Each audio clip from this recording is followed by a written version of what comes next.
Olá pessoal, eu sou o Ian e eu estou aqui junto com o Felipe para a gente poder falar um pouco sobre a nossa produtora Chicrete. Mas antes de falar um pouco mais sobre a produtora, vamos falar sobre quem faz parte dela. As pessoas que compõem a Chicrete são eu, o Ian, o Guido, o Lucas, o Felipe, a Heloísa e a Maria Luísa. Aí você deve estar se perguntando, mas por que Chicrete? Não está escrito errado? Não, a nossa ideia é justamente essa. A gente utilizou a escrita da palavra da forma informal que as pessoas falam, porque chiclete é algo que gruda na sua mente, e assim nós queremos que seja a nossa produtora também. Essa é a nossa ideia, que ela fique sempre na mente das pessoas. Bom, eu vou falar um pouco mais sobre como foram os processos para definir o logo e o estilo da produtora. Inicialmente, a gente tinha a ideia de que o logo pudesse representar uma empresa séria, mas também trazer a ideia do chiclete, que é algo descolado. Dessa maneira, nós definimos formas para representar o chiclete e também a estrutura das fontes. Também definimos a cor rosa como a cor principal da empresa, afinal rosa lembra chiclete, ou coisas doces. E essas são as duas aplicações, do preto no branco e do branco no rosa, mas isso pode variar conforme a gente precisar. Assim que foi definida a identidade visual e o estilo da produtora, nós decidimos que seria interessante fazer uma introdução animada para que pudesse ser usada nas produções audiovisuais. Fiquem agora com a introdução animada da Chicrete.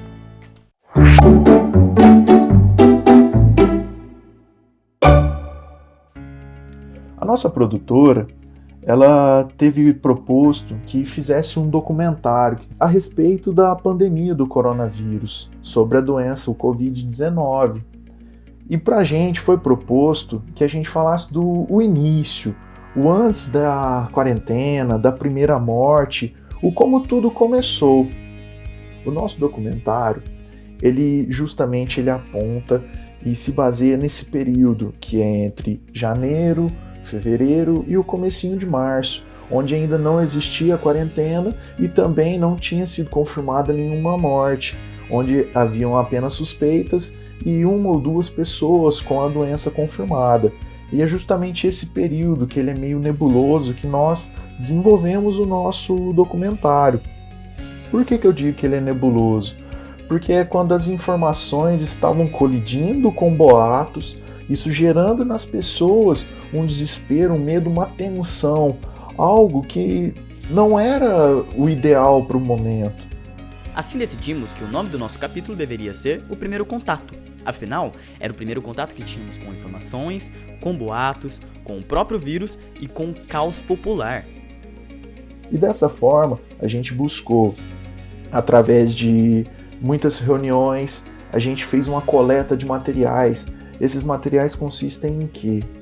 Eles consistem em notícias, reportagens, fatos, pesquisas, estudos a respeito do coronavírus nesse período, entre janeiro, fevereiro e o comecinho de março, antes mesmo de ser confirmada a primeira morte ou mesmo ter uma quarentena. E dessa forma, a gente conseguiu filtrar ideias para que a gente pudesse chegar no desenvolvimento do nosso documentário da forma que a gente desejava. Só foi capaz não porque a gente coletou todo esse material, mas porque a gente também fez entrevistas com pessoas que estão em determinados e diferentes setores da nossa sociedade. Temos um comerciante, temos um médico, temos um comprador, temos também uma vigilante ambiental.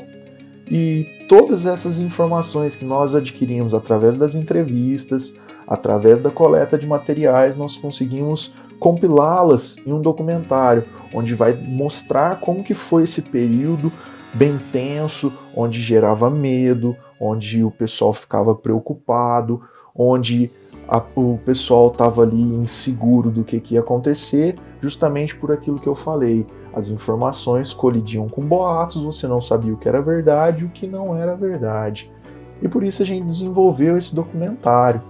A nossa ideia é que todo mundo possa compreender um pouco mais o que foi esse período do como tudo começou e também esclarecer um pouco mais tudo o que aconteceu através das entrevistas e do material coletado. Bom pessoal, eu tô aqui de volta agora para falar um pouco mais sobre a identidade visual do documentário e como a gente definiu isso. Primeiro que a gente gostaria de transmitir a ideia de tensão, e isso a gente escolheu com o efeito vinheta, que é esse efeito que vocês estão vendo aí no slide, em que as bordas ficam mais escurecidas e o meio fica mais visível. Assim a gente poderia colocar a informação importante no centro para a pessoa poder ficar sempre de olho no principal. Além disso, escolhemos uma trilha sonora que guiasse toda essa atenção e também transmitisse a sensação de suspense. Quanto às fontes, foi definido junto com os outros grupos que usaríamos a fonte Bebas Neue como as fontes de títulos, a Montserrat Black para o nome do entrevistado, texto base ou qualquer tipo de informação, e a Montserrat Extra Bold para colocar subnomes e informações adicionais, que seriam menores. Falando sobre a escolha das cores, escolhemos as cores preta, vermelha e branco. Escolhemos o preto pois ele traz uma sensação de formalidade, do mal e do mistério. Já o vermelho transmite energia, perigo e poder. Quanto ao branco, escolhemos também para contrastar com as cores, mas também porque ele traz a sensação de inocência e de pureza. E isso tudo compõe a identidade visual do documentário que vocês vão assistir já já. E assim a gente desenvolveu esse documentário para trazer um pouco mais das pessoas o que foi esse período do como tudo começou. Eu espero que todo mundo possa gostar, possa aproveitar bem o material que a gente colheu, que a gente desenvolveu, e que esse compilado, esse documentário, possa ser algo que vá ajudar de alguma forma, que vá trazer alguma clareza, que vá te ajudar de alguma forma. Muito obrigado pela sua atenção. E aproveitem o documentário. Obrigado.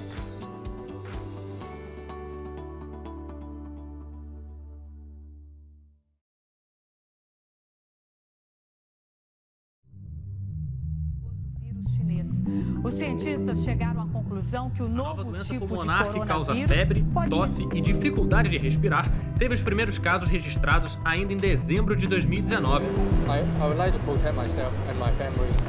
Nenhum caso da doença foi confirmado até este momento no país.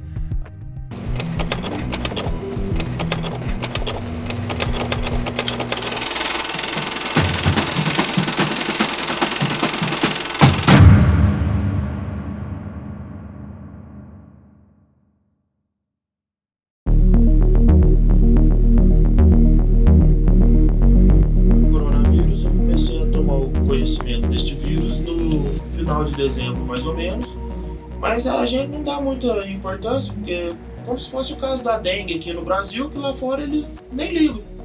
É uma coisa da região específica. Contaminou mais de 500, com novos casos surgindo a cada hora na China.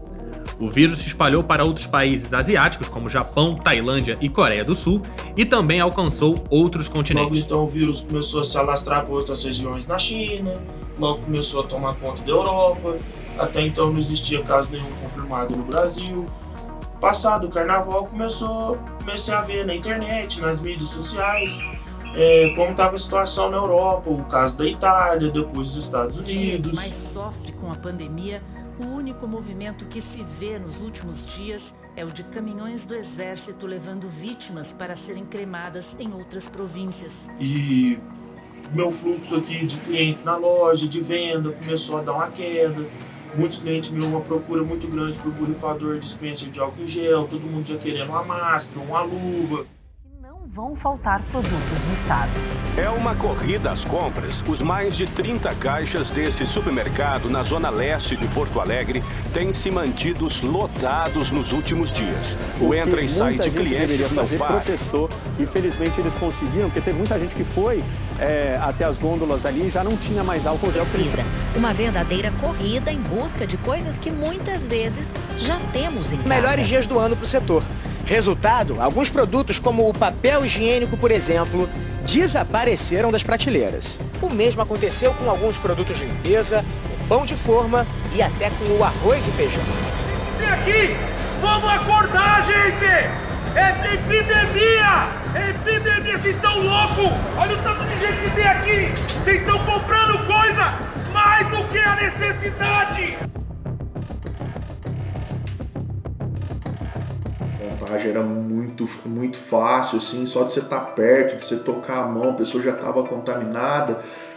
E isso foi algo que eu me surpreendi um pouco, mas eu não fiquei assustado. Eu ainda estava tranquilo, que eu falei, não, isso não vai chegar aqui, a gente vai ficar bem. eram os boatos que era uma doença letal, você não podia pegar, senão você ia morrer, que você não podia ter contato com outras pessoas, que você só podia sair de máscara. E aqui a gente ainda não tinha nem caso confirmado, nem suspeita. Aqui no Brasil, a falta de informação sobre esse novo vírus trouxe um problema grave, o preconceito com as etnias amarelas, como por exemplo os chineses e também os japoneses. O vírus não é chinês, o chinês é o próprio vírus. Só nesta publicação que desmente um dos boatos sobre o coronavírus, mais de 1000 comentários demonstram xenofobia, preconceito e falta de informação. Eu percebi, né? Eu olhei para elas, percebi que elas sempre que passavam por uma pessoa amarela, elas tampavam o nariz ou a boca assim e tentavam acelerar o passo. Eu olhei para os pais das crianças e eles estavam coniventes com aquilo, sabe?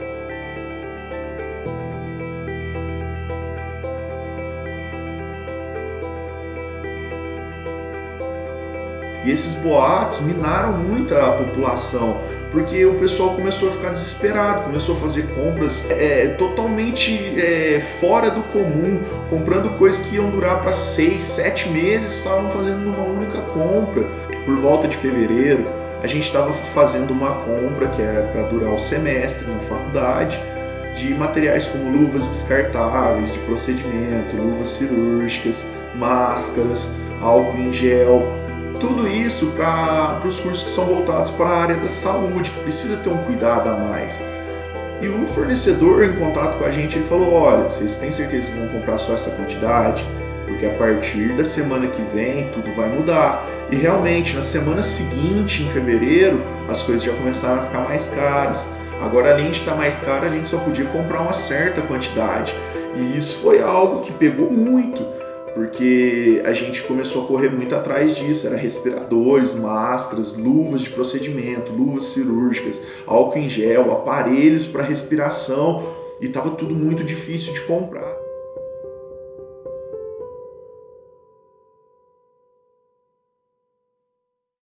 Bom, em relação à Covid-19, ela apareceu por volta do início de fevereiro, assim, na mídia. E a primeira vez, né, que eu ouvi falar do coronavírus foi através da televisão, de reportagens, e fiquei muito assustada, porque morria muita gente e era uma doença assim invisível, né?